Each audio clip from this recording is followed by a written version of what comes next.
Asalaamu calaykum. Kulan wacan oo wanaagsan meel kasta aad dunida ka joogtaan. Waa mar kale iyo barnaamijyadeena xagga caafimaadka. Mawduuceena ayaa waxaan ku soo qaadan doonaa afurka. Waxaa luqadda qalaad loo yaqaanaa halitosis, taas oo ka dhigan in qofku markaa afkiisa uu urayo. Dhinaca kalena waxaa la tilmaamaa in boqolkiiba 30 uu ku dhaco dadka qaangaadhka ah. Haddaba iyadoo ay jiraan waxyaabo sababi kara afurka, haddana waxaa keeni kara waxyaabo fara badan. Kuwooda ugu muhiimsan ee soo qaadan doono waxaa ka mid ah kuwaas oo inta badan loo tiriyo ama loola xiriiriyo inay sababaan afurka. Dhinaca kalena waxaa la tilmaamaa in aanay sabab u noqon karin afurka cudurro markaa qofka haya ama cudurro halis ah. Waxyaabaha inta badan loo aaneeyo ama loo tiriyo inay keeni karaan afurka waxaa ka mid ah cuntooyinka, gaar ahaana waxaa loo yaqaano toonta, basasha iyo xitaa cuntooyinka markaa basbaaska ama kulul. Qaadashada cuntooyinka markaa urta aadka leh, gaar ahaan cabitaanada ama sharaabka, kafeyga iyo shaaha, iyo sidoo kale alkoosha. Waxaa kaloo ka mid ah sigaar cabista ama markaa qofka sigaar cabka ah. Waxaa kaloo ka mid ah cuntooyinka markaa uu aad u hooseeyo waxaa loo yaqaano carbohydrate-ka.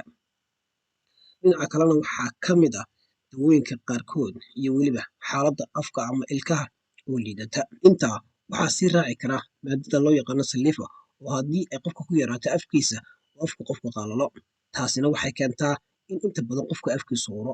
Haddaba iyadoo ay jiraan waxyaabo badan oo xal u ah taasoo lagu daweyn karo afurka, haddana waxaa loo qaybiyaa 2 hab.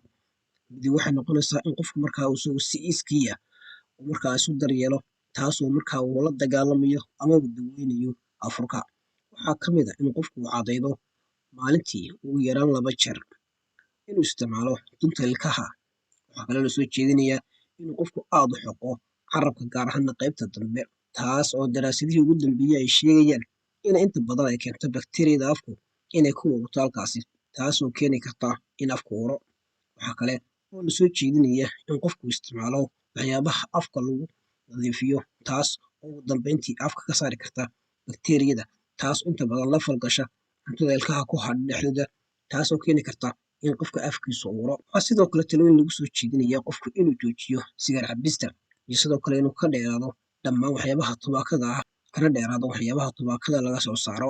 Dhinaca kalena waxaa qofka talo ahaan loogu soo jeedinayaa inuu isticmaalo waxyaabaha ay ku yar yihiin sonkortu sida nacnaca iyo sidoo kale xanjada, taas oo hoos u dhigi karta bakteeriyada ku samaysanta afka, taasoo keeni karta afurka. Waxaana sidoo kale intaas sii raacda in qofku uu cabo biyo fara badan waqtiyo isku xiga.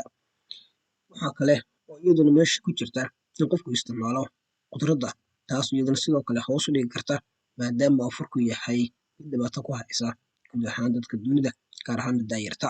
Waxyaabaha kale ee la soo jeedinayana waxaa ka mid ah haddii qofka shakhsiyadiisa uu dhibaato ku hayo afurku, inuu la kulmo dhakhtar.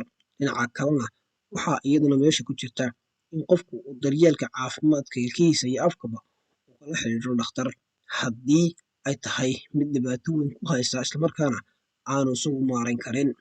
Dhinaca kalena waxaa iyaduna la soo jeedinayaa in haddii qofku uu leeyahay ilka xanuun aad u daran, inuu la xiriiro dhakhtarka ilkaha, iyo weliba haddii ay jiraan nabarro iyo sidoo kale dheecaan ka soo baxaya ilkaha dhexdooda, taas oo halis ku ah caafimaadka qofka, keeni kartana xaalado daran oo qofka markaa la soo gudboonaada sida cudurrada ku dhaca wadnaha. Intaas ayaan kusoo koobaya barnaamijkeena. Tan iyo kulan dambe waa ku mahadsantihiin. Nabadgelyo.